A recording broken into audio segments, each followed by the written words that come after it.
Ապա տեսա նոր երկինք և նոր երկիր, քանզի առաջին երկինքն ու երկիրը անցել էին և այլևս ծով չկար։ Աշխարհի վախճանին, երբ երկինքը ինչպես անիվ կանգ առնի, այս երկրային բոլոր գործերը, ինչպիսին ծնունդն է, անձրևը, հողմը կամ ծովի ծփանքը, նույնպես կանգ կառնեն։ Իսկ դատավորի առջևից ընթացող կրակն ու հուրը, բոցակիզելով լեռներն ու անտառները, կմաքրեն և ապակու պես ձուլելով երկիրը իր սկզբնական պարզությանը կվերափոխեն ամեն մի տարր։ Հիրավի երկինքն այս երկիրն ու ծովն այլևս չեն լինի, քանի որ օդն ու ամպերը կհանդարտվեն,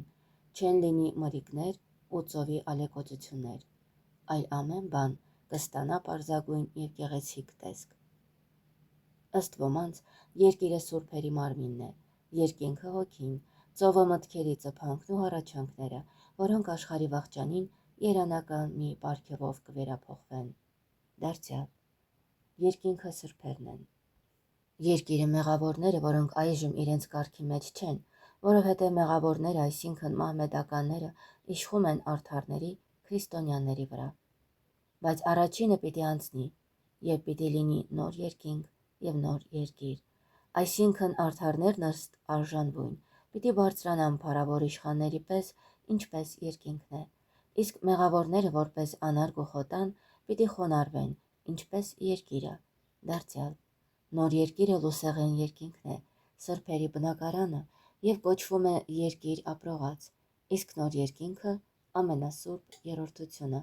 որ միշտ սրբերի աչքի առջև է։ Եվ տեսա սուրբ քաղաքը, նոր Երուսաղեմը, որ իջնում էր Աստծուց ու երկնքից արդարված ու պատրաստված, ինչպես հարսը իր փեսայի համար։ Ըստ նկարագրության, Սուրբ քաղաքի նոր Երուսաղեմի ճարտարապետական հորինվածքը լուսապայծառ է, ականակուռ, ոսկեփայլ, ընդարձակ և մեծ պողոտաներով, բաժանված զանազան օթևանների, որի մասին առաքյալն ասում է. հիրավի մի ավելի լավ տեղ են տենչում, այսինքն երկնավոր մի վայր։ Ահա թե ինչու Աստված ամոթ չի համարում նրանց Աստվածը կոչվել, քանի որ քաղաքը պատրաստվեց նրանց համար։ Քաղաքն այս նոր Երուսաղեմ է կոչվում, և թեպետ գոյություն ունի ի սկզբանե, բայց նոր պիտի հայտնվի։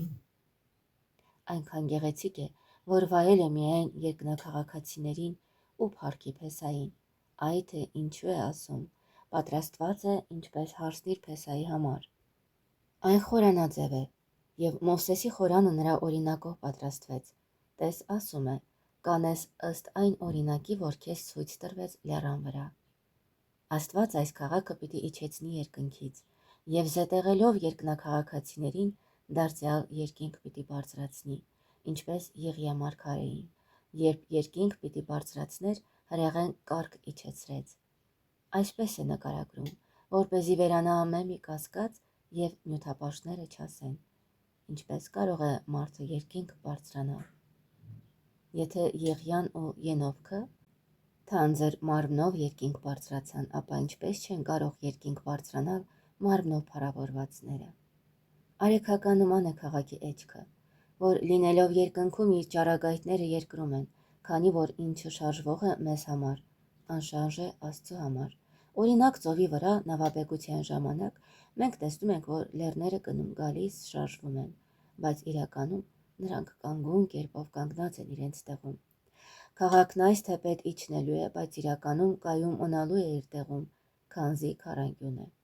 Աստված այնքան դյուրությամբ է երանելիներին երկինք փոխադրելու, որ պիտի թվա, թե երկինքն է իջել նրանց մոտ։